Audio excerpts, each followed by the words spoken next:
So, this has been a tough 12 months for our country. I mean, and one key word has always stuck out to me through this is empathy. I think we learned a little bit about it and we learned that we're lacking a little bit of it. And I think we also learned that we need some change. And this year, the Day of Empathy will be on March 2nd. It's the 5th year. And Dream Corps Justice is part of this day. And, I'm honored to have on the phone with me Pamela Winn, who I just find you so amazing in reading your bio and the things you have accomplished and the things you want to see happen. So thank you for taking time out of your day to talk to me. I appreciate you taking the time to talk to me and also bringing awareness to the Day of Empathy.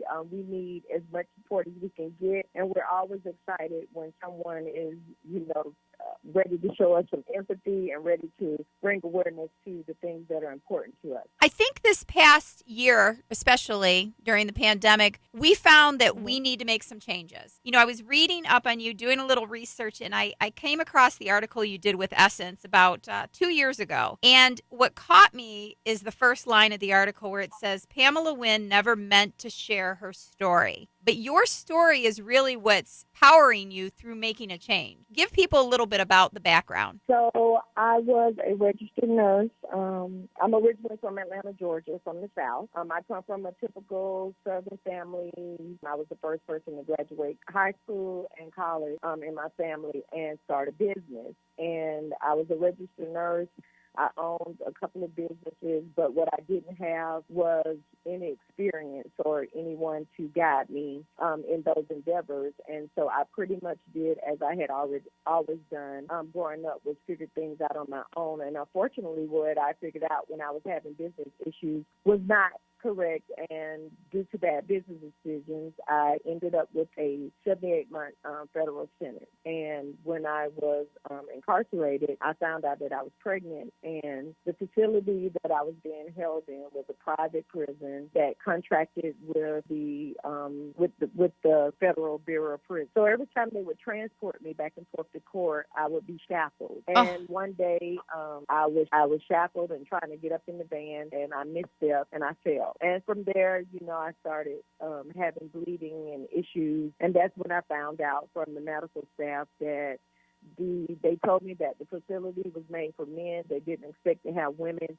They definitely did not expect to have a pregnant woman, and there was nothing that they could do for me. I mean, this is heartbreaking to me, but that horrible incident that happened to you, that experience has led you to being part of the historic passing of the First Step Act, leading to the dignity for incarcerated women. Tell us about that, because when I'm doing the research, I'm seeing that it really is really lacking the dignity that they're given when they're incarcerated and when they get out. Yeah, you're exactly right about that. So again, I endured all of this. What ended up having happen was they would have to put in a request to the U.S. Marshals in order to take me to the emergency room to get seen. Well, the turnaround time for putting in the request and getting back a approval was about 4 weeks. So now we're talking about more than 7 weeks since the incident occurred, which is no longer an emergency. So, of course, the emergency room was, instructed them that I needed to see an obstetrician, or better yet, a neonatologist, because,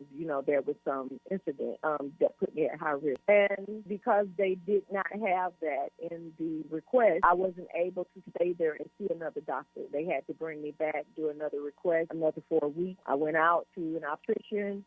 They needed an ultrasound to check that for my baby. They didn't have that equipment in their office. So we're talking about another request, another 4 weeks for an ultrasound. Got the ultrasound, but it was taken by a tech, that worked at the hospital. So then I needed another appointment to go back to have the physician to read the results of the ultrasound. So that lasted. I ended up miscarrying. And when I miscarried, first of all, I was locked in a cell.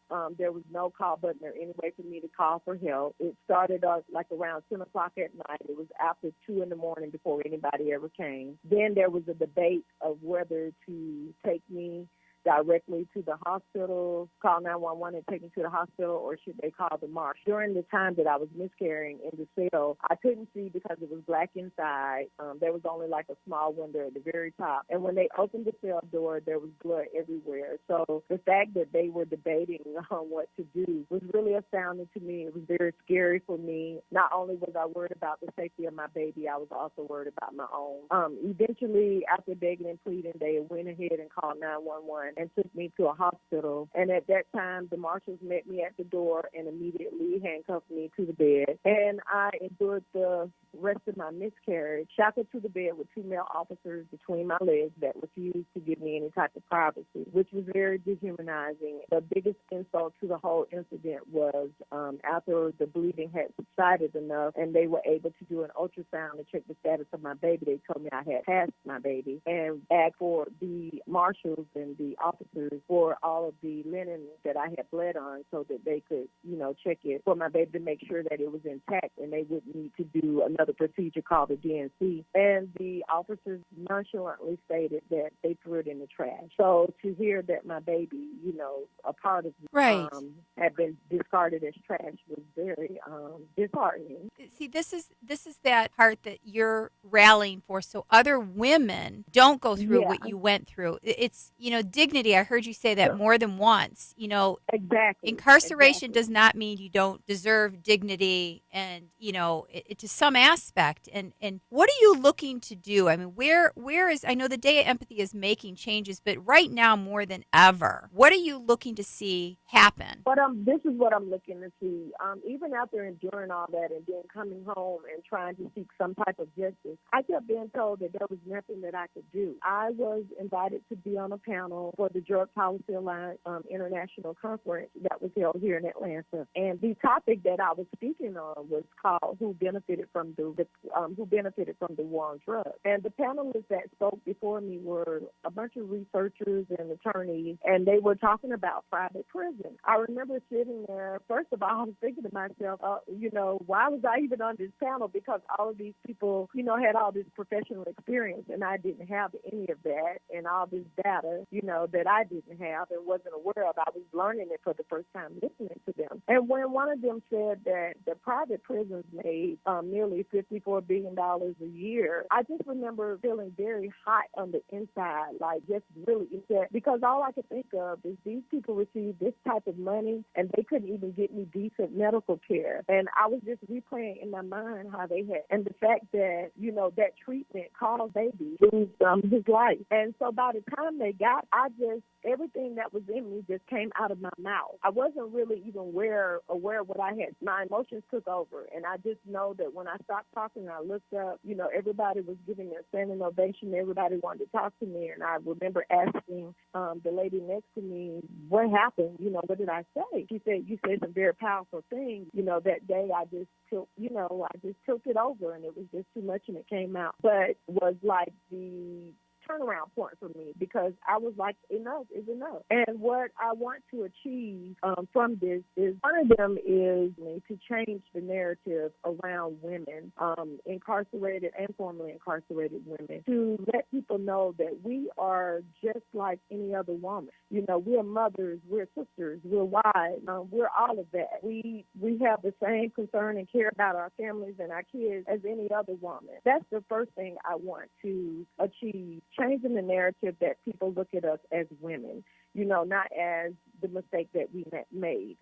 Because over 80% of the women who are incarcerated are there for nonviolent offenses. That's very important to me, that we change the narrative of how we look at us. And that's something that the Day of Empathy strives to do, is show us as people, not as offenders or the mistake that we made. The next thing that we need to achieve is, if we're going to be incarcerating women, then we need to have things in the facility that are gender-based for women. We have different needs than men. We come with a lot of things. We come with a lot of additional needs that men don't have. So that's something that needs to, if you're going to incarcerate them, then you're going to have to spend the money to treat them adequately, when they're in your care. And then also beyond that, with officers also need training to know, male officers, how to deal with women. There should not be male officers in the view of a woman if she's undressed. I don't care if she's a murderer or what she did. That's just common, common self-respect, common humanity, common human respect to any person. And so these are things that must be addressed and must be changed to bring proper care to women.